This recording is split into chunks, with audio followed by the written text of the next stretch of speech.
ஆண்டவராகிய இயேசு கிறிஸ்துவின் நாமத்தினாலே உங்களை அன்போடு வாழ்த்தி வரவேற்கிறோம். இன்று நாம் ஆதியாகமம் 30ஆம் அதிகாரம் 1ஆம் வசனம் முதல் சிந்திக்கப் போகிறோம். பாருங்கள், ஆதியாகமம் 30ஆம் அதிகாரம் 1ஆம் வசனம்.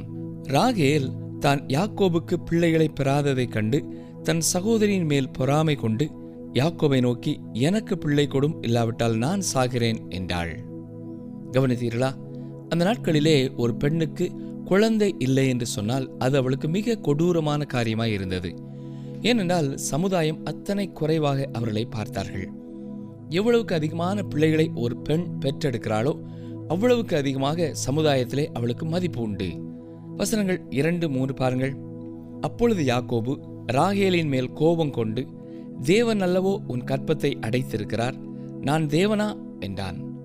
அப்பொழுது அவள், இதோ என் வேலைக்காரியாகிய பில்காள் இருக்கிறாளே, அவள் என் மடிக்கு பிள்ளைகளை பெறவும் அவளாலாயிலும் என் வீடு கட்டப்படவும் அவளிடத்தில் சேரும் என்று சொல்லி. இங்கே கவனியுங்கள், யாக்கோபும் ராகேலும் அந்த காலத்தின் பழக்கத்திற்கு உட்படுகிறார்கள். அதை தேவன் ஏற்றுக்கொள்ளவில்லை. தொடர்ந்து 21ஆம் வசனம் வரை யாக்கோபு பெற்றுக்கொண்ட பல பிள்ளைகளை குறித்து நாம் வாசிக்கிறோம். 22 முதல் 24 வசனங்களை பாருங்கள். தேவன் ராகேலை நினைத்தருளினார். அவளுக்கு தேவன் செவி கொடுத்து அவள் கற்பந்தரிக்கும்படி செய்தார். அவள் கற்பவதியாகி ஒரு குமாரனை பெற்று, தேவன் என் நிந்தையை நீக்கிவிட்டார் என்றும் இன்னும் ஒரு குமாரனை கர்த்தர் எனக்கு தருவார் என்றும் சொல்லி அவனுக்கு யோசேப்பு என்று பெயரிட்டாள். இந்த யோசேப்பு தான் எகிப்திற்கு போகிறான். இதனை குறித்து ஆதியாகமத்தின் பின்பகுதியிலே நாம் கற்றுக்கொள்ளப் போகிறோம். இவன் குறிப்பிடத்தக்க ஒரு மனிதன். அதற்கு பின்னர் ராகேலுக்கு பென்யமீன் பிறக்கிறான். யாக்கோபின் பிள்ளைகளான 12 பேரின் வழியாகத்தான் இஸ்ரவேல் தேசம் பின்னால் உருவெடுக்கிறது. பாருங்கள், ஆதியாகமம் 30ஆம் அதிகாரம் 25-26 வசனங்கள். ராகேல் யோசேப்பை பெற்ற பின் யாக்கோபு லாபானை நோக்கி, நான் என் ஸ்தானத்திற்கும் என் தேசத்திற்கும் போக என்னை அனுப்பிவிடும். நான் உமக்கு ஊழியம் செய்து சம்பாதித்த என் மனைவிகளையும் என் பிள்ளைகளையும் எனக்கு தாரும். நான் போவேன். நான் உம்மிடத்தில் சேவித்த சேவகத்தை நீர் அறிந்திருக்கிறீர் என்றான். அருமையானவர்களே, இப்பொழுது யாக்கோபு குடும்பத்தோடு கூட லாபானை விட்டு புறப்பட்டு போக தீர்மானிக்கிறான். ஆனால் எவ்வளவோ லாபம் பெற்ற லாபான் தொடர்ந்து என்ன சொல்கிறான் பாருங்கள்.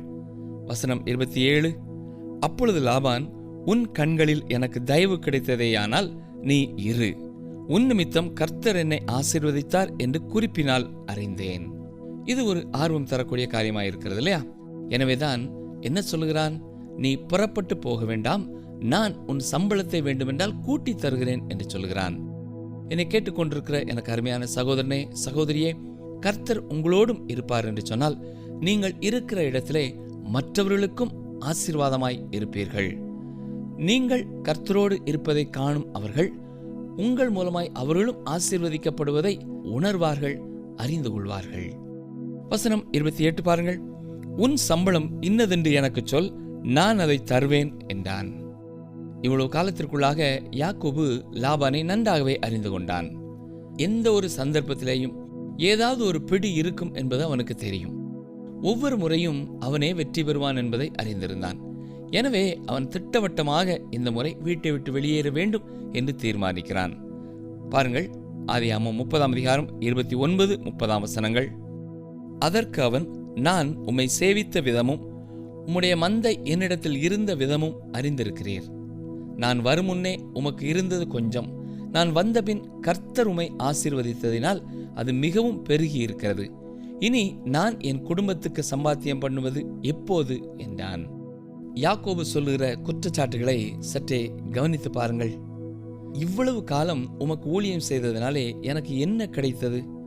2 மனைவிமாரும் அவர்களுடைய வேலைக்கார பெண்களும் வீடு நிறைய பிள்ளைகளும் தான் கிடைத்தார்கள் என்பது போல பேசுகிறான். இதற்குள்ளாக இங்கே 11 பையன்கள் பிறந்து விட்டார்கள். இப்பொழுது அவர்களுக்காக இவன் என்ன செய்ய போகிறான்? எப்படி அவர்களுக்கு உணவு கொடுக்க போகிறான்? தேவன் உம்மை ஆசீர்வதித்தார், உண்மைதான். இனி நான் என் குடும்பத்துக்கு சம்பாத்தியம் பண்ண வேண்டாமா என்று கேட்கிறான். வசனங்கள் 31-32 பாருங்கள். அதற்கு அவன், நான் உனக்கு என்ன தர வேண்டும் என்றான். யாக்கோபு, நீர் எனக்கு ஒன்றும் தர வேண்டியதில்லை. நான் சொல்லுகிறபடி நீர் எனக்கு செய்தால் உம்முடைய மந்தையை திரும்ப மேய்த்து காப்பேன். நான் இன்றைக்கு போய் உம்முடைய மந்தைகளை எல்லாம் பார்வையிட்டு அவைகளில் புள்ளியும் வரியும் கருப்பும் உள்ள செம்மறியாடுகளையும் வரியும் புள்ளியும் உள்ள வெள்ளாடுகளையும் பிரித்து விடுகிறேன். அப்படிப்பட்டவை இனி எனக்கு சம்பளமாயிருக்கட்டும். வேறு வார்த்தைகளிலே சொல்ல வேண்டுமென்றால், வரியோ கோடோ புள்ளியோ இல்லாதது எல்லாம் லாபானை சேரும். புள்ளியோ வரியோ கோடோ இருந்தால் அது யாக்கோபுக்குத்தான் சேரும் என்று தீர்மானம் செய்கிறான். இதுவே என் சம்பளமாக இருக்கட்டும் என்றும் சொல்லிவிடுகிறான். இதை கேட்ட லாபானுக்கு அது ஒரு நல்ல பேரம் போல தெரிந்தது. பாருங்கள், வசனங்கள் 33 முதல் 35 வரை வாசிக்கிறேன். அப்படியே இனிமேல் என் சம்பளமாகிய இவற்றை நீர் பார்வையிடும்போது என் நீதி விளங்கும். புள்ளியும் வரியும் இல்லாத வெள்ளாடுகளும் கருப்பான செம்மறியாடுகளும் என் வசத்தில் இருந்தால் அவை எல்லாம் என்னால் திருடிக் கொள்ளப்பட்டவைகளாய் எண்ணப்படட்டும் என்றான்.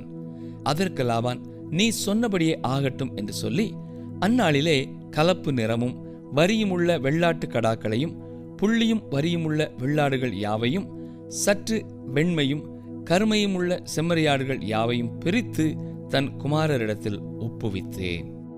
கவனித்தீர்களா?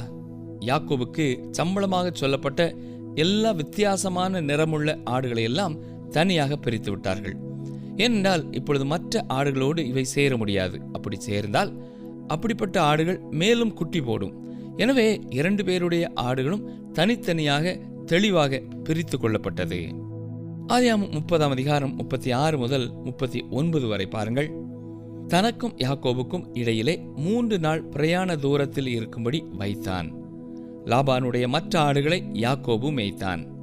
பின்பு யாக்கோபு பச்சையாயிருக்கிற புன்னை, வாதுமை, அர்மோன் என்னும் மரங்களின் கொப்புகளை வெட்டி இடையிடையே வெண்மை தோன்றும்படி பட்டையை உரித்து தான் உரித்த கொப்புகளை ஆடுகள் தண்ணீர் குடிக்க வரும் கால்வாய்களிலும் தொட்டிகளிலும் ஆடுகளுக்கு எதிராக போட்டு வைப்பான்.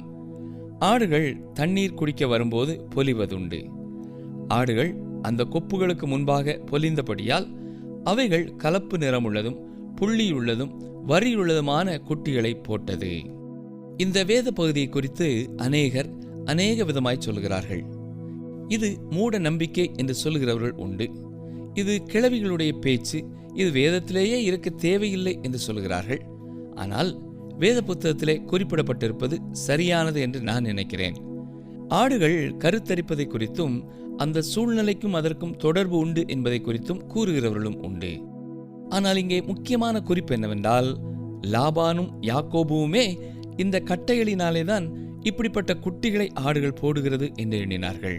இதுதான் முக்கியமான காரியம். இதை நீங்கள் நம்புகிறீர்களோ இல்லையோ, ஆனால் இங்கே யாக்கோபு தந்திரமாய் செயல்பட்டு கொண்டிருக்கிறான். அவனே ஒரு தந்திரக்காரன். அவனை விட லாபான் அதிக தந்திரக்காரனாய் தெரிகிறான். எனவே லாபானை மேற்கொள்ள இவன் முயற்சி எடுக்கிறான். இதன் தொடர்ச்சி என்ன என்பதை குறித்து நாம் அடுத்த அதிகாரத்திலே பார்ப்போம்.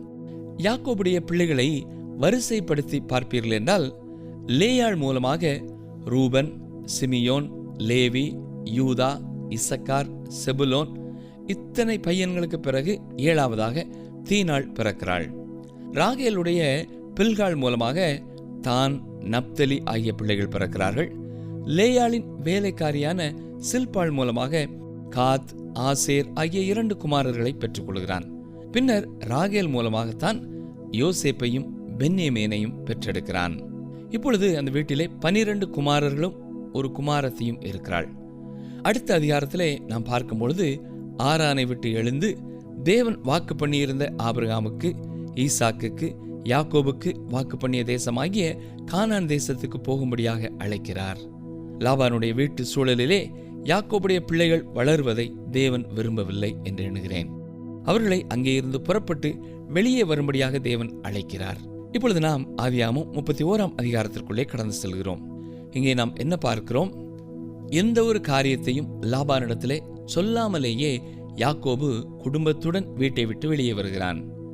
பிரிவு உபசார விழா எதுவும் அங்கே நடக்கவில்லை. லாபான் அவர்களை பின்தொடர்ந்து போய் ஒரு இடத்திலே பிடித்துக் கொள்கிறான். இறுதியாக யாக்கோபும் லாபானும் மற்றொரு ஒப்பந்தம் செய்கிறார்கள். இந்த முறை ஒருவரை ஒருவர் ஏமாற்றவோ ஒருவரை ஒருவர் காயப்படுத்தவோ கூடாது என்பது போல அந்த தீர்மானம் இருக்கிறது. பின்னர் சரியான உறவு முறையிலே ஒருவரை விட்டு ஒருவர் பிரிந்து செல்கிறார்கள். நாம் இங்கே பார்க்கிறது போல அந்த இடத்தை விட்டே யாக்கோபை தேவன் வெளியே கொண்டு வர தீர்மானித்தார். வளர்ந்து வரும் யாக்கோபின் குடும்பத்திற்கு லாபானின் வீட்டு சூழ்நிலை சரியானது அல்ல என்பதை தேவன் உணர்ந்தார். ஏனென்றால் இந்த 12 பிள்ளைகளும் தான் இஸ்ரவேலின் 12 கோத்திரங்களின் பிதாக்களாக இருக்கப் போகிறார்கள். எனவே இப்படிப்பட்ட சூழலிலிருந்து அவர்களை விடுவித்து ஆபிரகாமின் தேசத்திற்கு அவர்களை கொண்டு போக தேவன் தீர்மானித்தார். யாக்கோபு லாபான் வீட்டிற்கு வந்து சுமார் 20 ஆண்டுகள் ஆகியிருக்கும். லாபான் அநேக பாடங்களை அவனுக்கு சொல்லிக் கொடுத்தான்.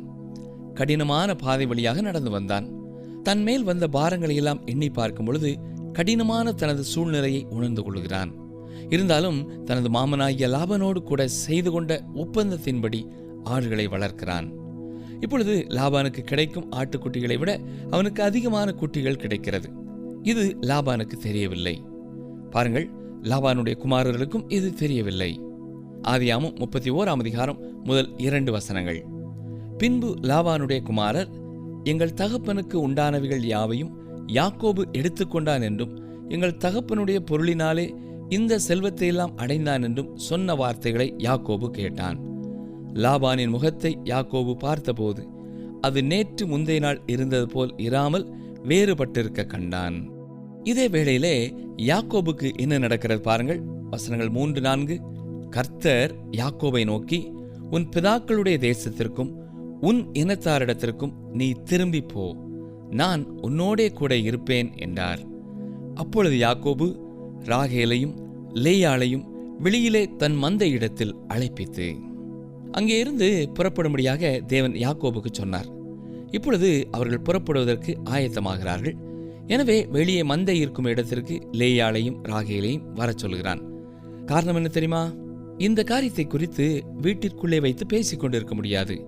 வேலைக்காரனோ வேறு யாராவது கேட்டால் அவனுக்கு ஆபத்து என்பதை அறிகிறான்.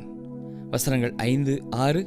அவர்களை நோக்கி, உங்கள் தகப்பனுடைய முகம் நேற்று முந்தைய நாள் இருந்தது போல இருக்கவில்லை என்று எனக்கு தோன்றுகிறது. ஆனாலும் என் தகப்பனுடைய தேவன் என்னோடே கூட இருக்கிறார். என்னால் ஏண்ட மட்டும் நான் உங்கள் தகப்பனுக்கு ஊழியம் செய்தேன் என்று நீங்கள் அறிந்திருக்கிறீர்கள். அருமையானவர்களே, யாக்கோபு சொல்லும் இந்த வார்த்தைகளை நாமும் ஆமோதிப்போம் இல்லையா? உண்மையாகவே இவ்வளவு காலம் கடினமாக உழைத்திருக்கிறான். சொல்லப்போனால் லாபானுக்கும் இதற்கான பாராட்டுதலை நாம் கொடுக்க வேண்டும். லாபான் தன்னிடத்திலே வேலை செய்த எந்த ஒரு மனிதனிடத்திலேயும் கொடுக்கும் சம்பளத்திற்கு ஏற்ற அளவு வேலை வாங்கி விடுவான். சரி, வசனம் 7 பாருங்கள். உங்கள் தகப்பனோ என்னை வஞ்சித்து என் சம்பளத்தை 10 முறை மாற்றினான். ஆனாலும் அவன் எனக்கு தீங்கு செய்ய தேவன் அவனுக்கு இடம் கொடுக்கவில்லை. கவனித்தீர்களா? இந்த 20 ஆண்டு காலத்திற்குள்ளாக 10 முறை லாபான் சம்பளத்தை மாற்றி மாற்றி பேசுகிறான். இப்படி மாற்றி மாற்றி லாபான் தன்னை மேற்கொண்டதினாலே என்ன செய்ய ஏது செய்ய என்று திகைத்து கொண்டு இருந்த பொழுதுதான் தேவன் அங்கே தலையிடுகிறார். வசனங்கள் 8-9 பாருங்கள். புள்ளி உள்ளவைகள் உன் சம்பளமாய் இருக்கும் என்று அவன் சொன்னபோது ஆடுகள் எல்லாம் புள்ளியுள்ள குட்டிகளை போட்டது. கலப்பு நிறமானவைகள் உன் சம்பளமாயிருக்கும் என்று அவன் சொன்னபோது ஆடுகள் எல்லாம் கலப்பு நிற குட்டிகளை போட்டது. இவ்விதமாய் தேவன் உங்கள் தகப்பனுடைய ஆடுகளை எடுத்து எனக்கு தந்தார். லாபானும் அவனுடைய குமாரர்களும் பொறாமைப்படும் அளவு கர்த்தர் யாக்கோபை ஆசீர்வதித்திருக்கிறார் என்று யாக்கோபு ராகேலிடத்திலேயும் லேயாளிடத்திலேயும் விவரித்து சொல்லுகிறான். அந்த இடத்தை விட்டு தாங்கள் ஏன் புறப்பட்டு செல்ல வேண்டும் என்ற உண்மையான காரியத்தை அவர்களுக்கு சொல்கிறான். பாருங்கள், வசனங்கள் 11-12. அன்றியும் தேவதூதன் ஒருவர் சொப்பனத்தில் யாக்கோபே என்றார். இதோ இருக்கிறேன் என்றேன். அப்பொழுது அவர், உன் கண்களை ஏறெடுத்து பார், ஆடுகளோடே பொலியும் கடாக்கள் எல்லாம் கலப்பு நிறமும் புள்ளியும் வரியும் உள்ளவைகளாய் இருக்கிறது. லாபான் உனக்கு செய்கிற யாவையும் கண்டேன். கடந்த அதிகாரத்திலே இந்த புள்ளியும் வரியும் கோடுகளுமான குட்டிகளை ஆடுகள் போடுவதை குறித்து நான் சிந்தித்த பொழுது ஒருவேளை உங்கள் எதிர்பார்ப்பிற்கு ஏற்ற திருப்தியான பதிலை நான் கூறாமல் இருந்தேன் என்று நீங்கள் யோசித்திருக்கலாம். இங்கே நான் வாசிப்பதென்ன? கர்த்தர் தாமே அதை செய்தேன் என்று சொல்கிறார். இயற்கையான வழக்கங்களை நாம் தேட தேவையில்லை. ஒருவேளை தேவன் அவற்றையே பயன்படுத்தி இருக்கலாம். ஆனால் தேவனே அதை செய்தார். லாபான் உனக்கு செய்ததை நான் கவனித்து நான் உன்னை ஆசீர்வதித்தேன் என்று கர்த்தர் சொல்கிறார். அதுதான் முக்கியமானது. வசனம் 13 பாருங்கள். நீ தூணுக்கு அபிஷேகம் செய்து எனக்கு ஒரு பொருத்தனையை பண்ணின பெத்தேலிலே உனக்கு தரிசனமான தேவன் நானே.